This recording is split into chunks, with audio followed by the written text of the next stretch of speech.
Hello everybody, this is Abby Normal and welcome back to Cupid, a visual novel about revenge, retribution, justice, whatever you want to call it. The first candle is lit.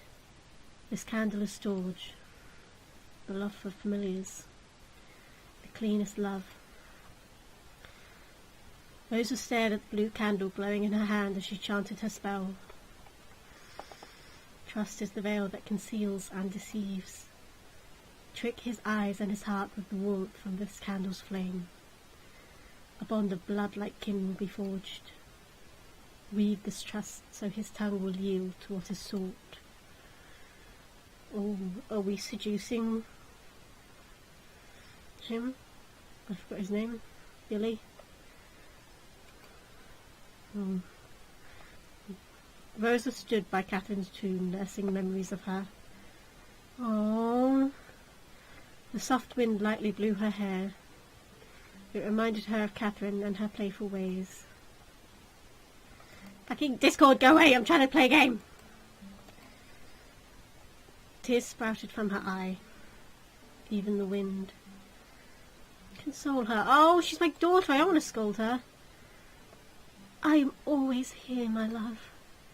Loss will always hurt, but you love Mother the best, don't you? Yes, Mother. Then you are going to be fine. I will never leave you like Catherine did. Oh. Rosa. Gilly's soft voice came from behind. Rosa glanced at him in acknowledgement. Looks very dapper. He stood quietly beside her for a few moments but ventured to speak. Have you thought about my offer? My house is always open for you, remember that. I'm sorry for my outburst back then. It's nothing. The wind played around their feet, and Rosa pictured Catherine as part of the breeze, playful and free. She was free from the pain and confusion that had plagued her in the last days. They stood beside each other in solemn reverence. Finally, Rosa broke the silence. She was my family. I was in pain before she came along. I didn't know any better. She gave me hope. She was bright, like a flame. When I close my eyes, I can still see the imprint of her light in the darkness. I can feel her warmth. A star. They didn't speak again for some time. And Gilly cleared his throat. I was an orphan too, much like you. I know what it feels like to lose too much. I wandered for a long time before I found anything to live for. Were you alone? Sometimes. Always. Rosa nodded. Did you have any family? Gilly shifted uncomfortably. No, they left me behind. I never knew them. Much of my memory of it is blurred. I was taken in by kind people once before, but... Gilly sighed and Rosa observed a certain disquiet in him. I didn't belong. But you have no difficulty mingling with people? I think of it as a necessity rather than a preference. But either way it can be quite tiresome after a while. Things don't last. I don't know why I'm telling you this. I'm making the mood worse. I'm sorry. I don't mind. Gilly had never opened up to her about his past before, and it worried Rosa how little she actually knew about him. Anyway, would you like to go around town? I'd very much like to take you someplace more cheery. How about our favourite spot? Gilly smiled with understanding. Oh, that's so pretty. The pair travelled up a hill at the edge of town. There the view overlooked the quaint village. The sunset painted everything in the pink glow of dusk of endings. It is always so beautiful here. I used to spend time in this grassy knoll, the three of them. It was their own little hideaway. Memories of the past crept up on every corner. The ghost of laughter echoed in the wind. Rosa touched the trunk of the small tree they had carved their names on. So many fond memories. Rosa, I want you to have this. Gully took Rosa's hand and placed an item in her palm. It was a simple silver locket. She looked at him questioningly.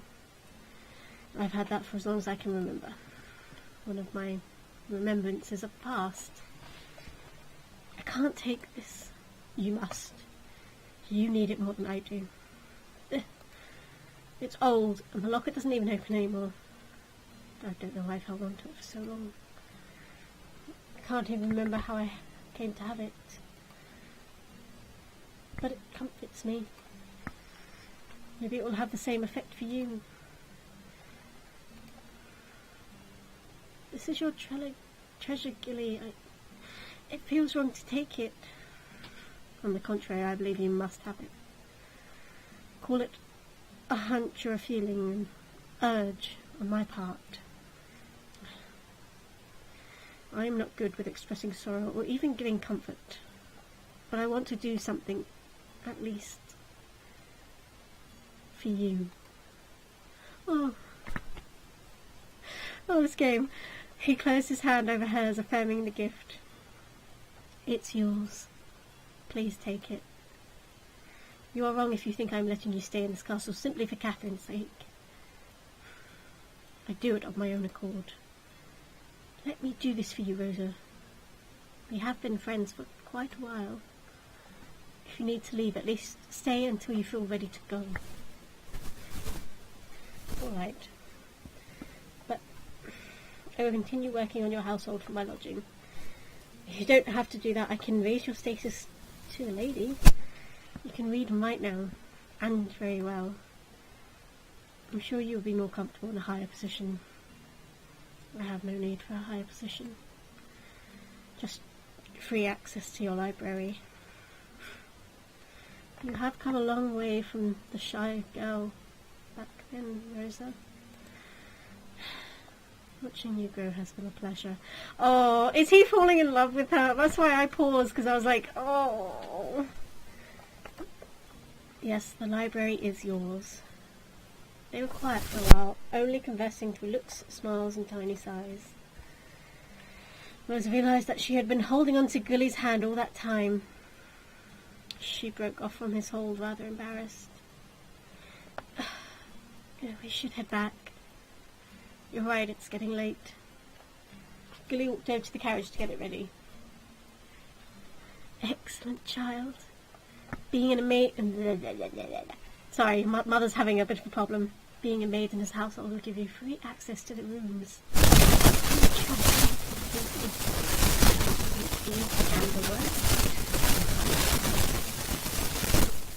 Rosa looked at the silver necklace in her hand.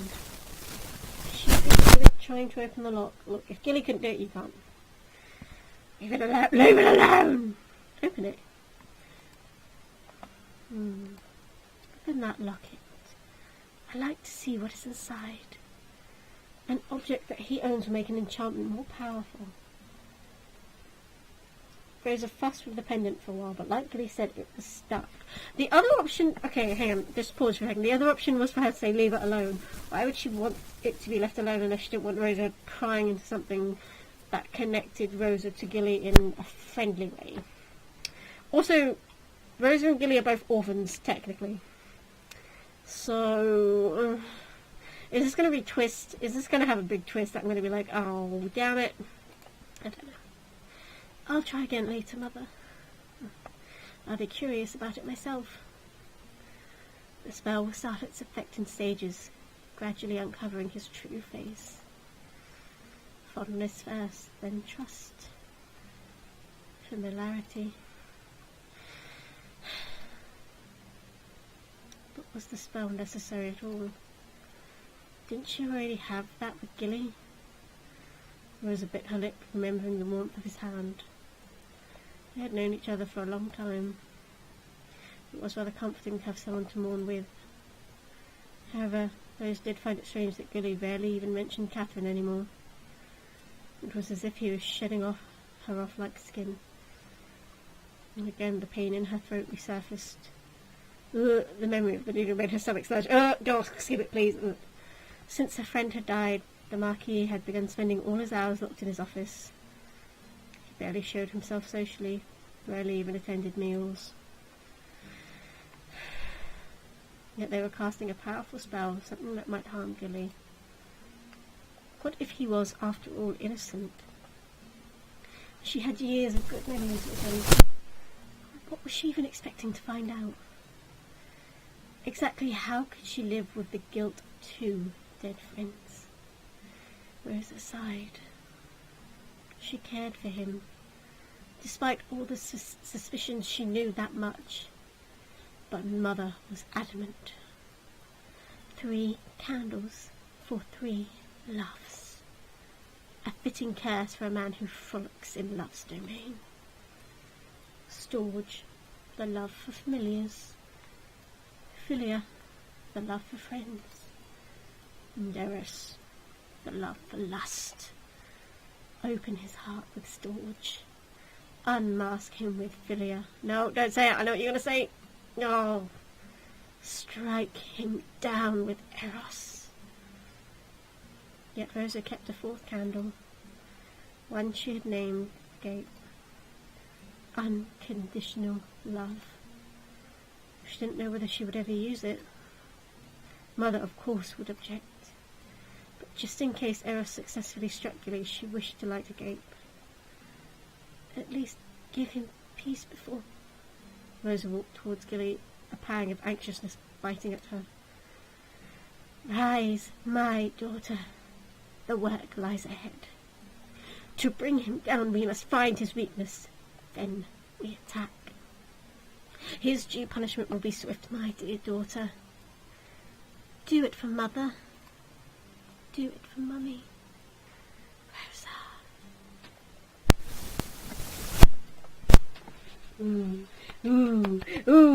Chapter 4. This is a short one. What the hell? This is the longest thing I've ever played. I think. Chapter 4 Metamorphosis. The second candle is lit. Its name is Philia. A love for friends. The yellow candle shone and danced with her breath. Let this candle burn until its wick is spent. Encourage friendship. Bring forth memories. Let me walk in his halls without any suspicion. Let me rummage through his belongings invisibly. His journal. He guards his journal fiercely. I must find it. But, okay, so the thing about that is he would have written in it if he was innocent or not. And if he has done that, then you've got no proof. Then you've got proof that he's not guilty. And I suppose Mother turned. I'm so angry. Rose adjusted her coat as she sat on one of the reserved seats. The theatre was packed, and the air buzzed with excitement. She hadn't realised this many people would come tonight. Oh, Mother, I wish they would stop staring at me. And why not? This was MDM, Catherine's first solo concerto. Her name had slowly... Wait a minute. Oh, had been slowly gathering recognition the past few years. It was feasible to expect a full house. Oh, so this was before Catherine killed herself. Still, the turnout was more than they had expected. Paris had taken Rosa and Catherine by surprise. The sheer number of people and their liveliness were well above the usual sights of their small town.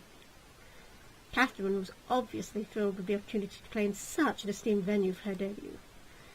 Rosa tried her best to keep her anxiety under control. This was for Catherine. Yes, for her. This was her night. Rosa took a deep breath and released it slowly, and it relaxed her. I hope the show starts soon.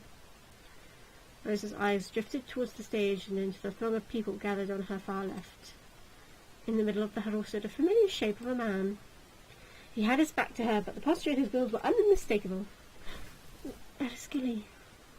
Her heart made a sudden gleeful jump. She was delighted that he had made it to Catherine's show.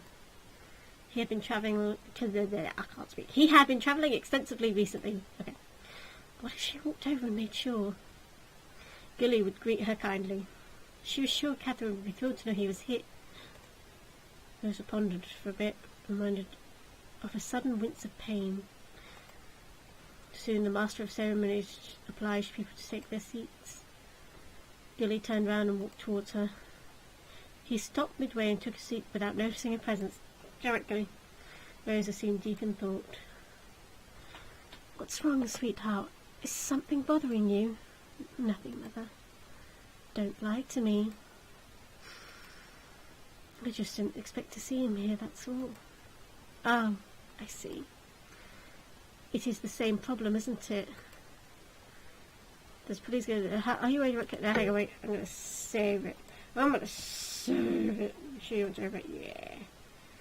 Because there's no point now. Return. So the thing about this is... Does Gilly's presence upset you?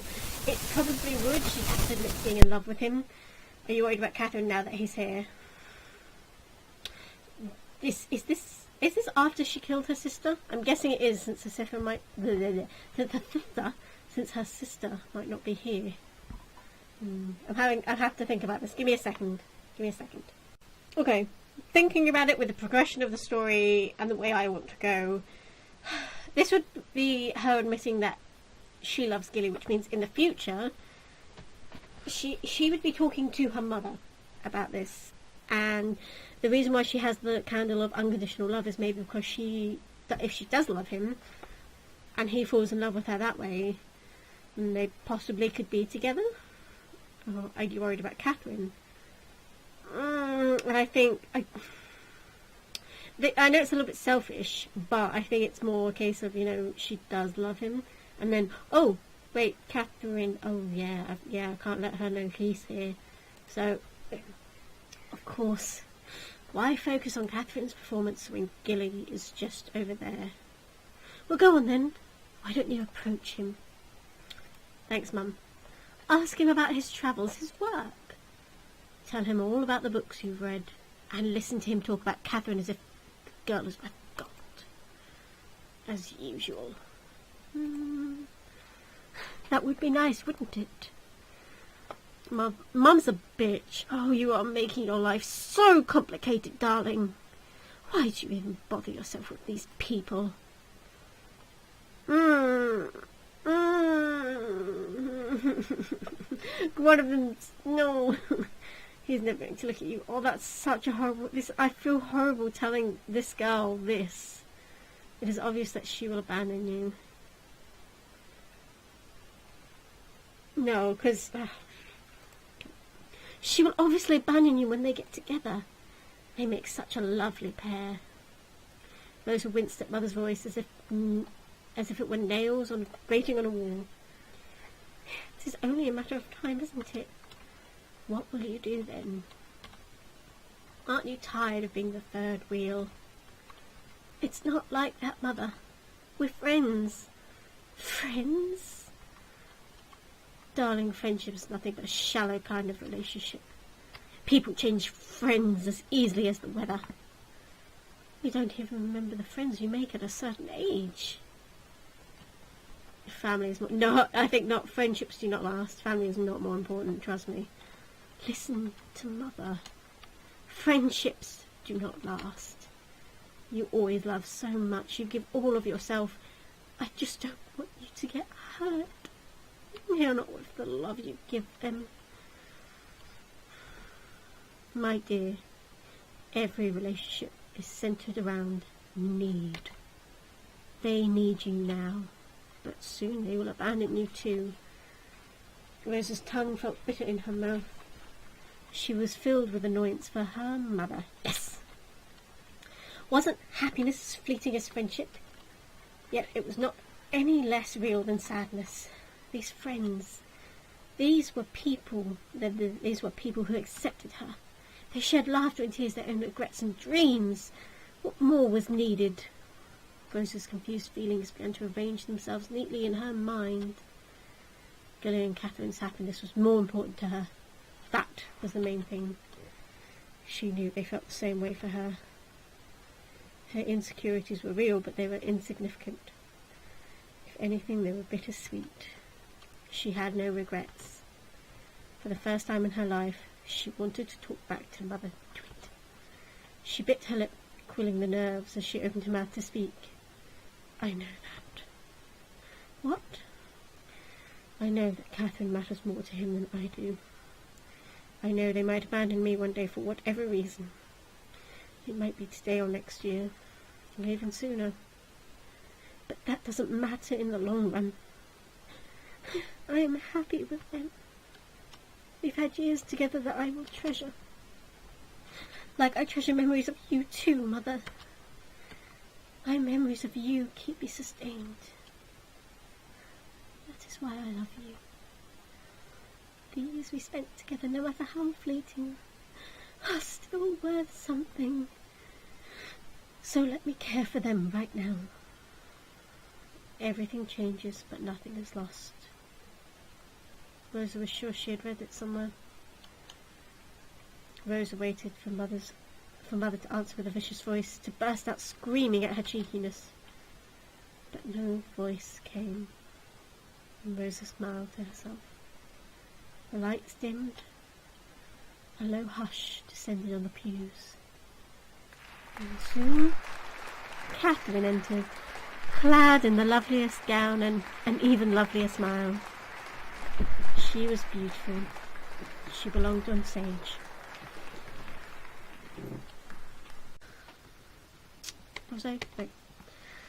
The light shone on her, but they paled in comparison to her radiance. Catherine bowed to the audience and took a seat in front of the piano. Oh! She began to play.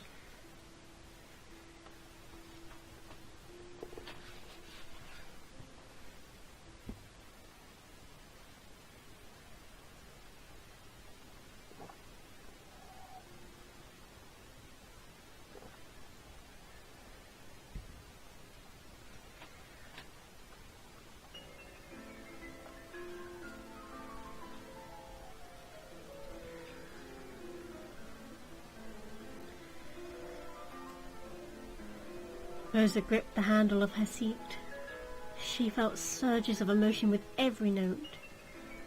A kind of energy passed through her, touching her skin and making her break into goosebumps. Oh, Catherine.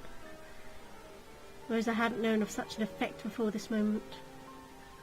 Music that could so strike the heart, as if it were fiddling with the soul. It was different from practice, different from when she was performing in front of a smaller group. This was a stage, and here was a woman with strings. She was tugging the right keys, touching your heart and electrifying your soul. Rosa realised she wasn't alone in this feeling. The whole room was mesmerised. She looked at the lady beside her seat. She had her hand to her open mouth. A teardrop dangled precariously on her eye. The man to her left seemed to have forgotten to blink. Rosa beamed and savoured a rush of kinship with them. They were experiencing the same emotions with her. It made her love them just a little bit. Rosa closed her eyes and savoured the night.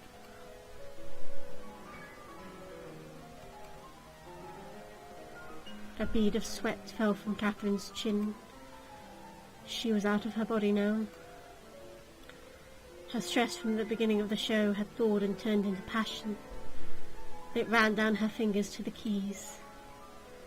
It did not escape Catherine's notice that most people in the crowd came to the show to gawk at her. Catherine Perry, the one the infamous Marquis had been courting for years? Didn't he pay for this event? Lucky broad. Catherine, I heard she was some pianist. Any good? Who knows, must be. If even that Marquis is chasing her. Catherine Parody. Some female pianist. Pretty face, nice flesh on her. Let us watch her show. Her fingers caressed the keys, playing them with the force of her heart. Did she play to prove them wrong? Her music saturated the theatre with her fervour. No, not to prove them wrong. To set it right. Catherine is my name. I am more than just a pretty face, and I am playing this piece for you. It is my gift. Let me touch your soul.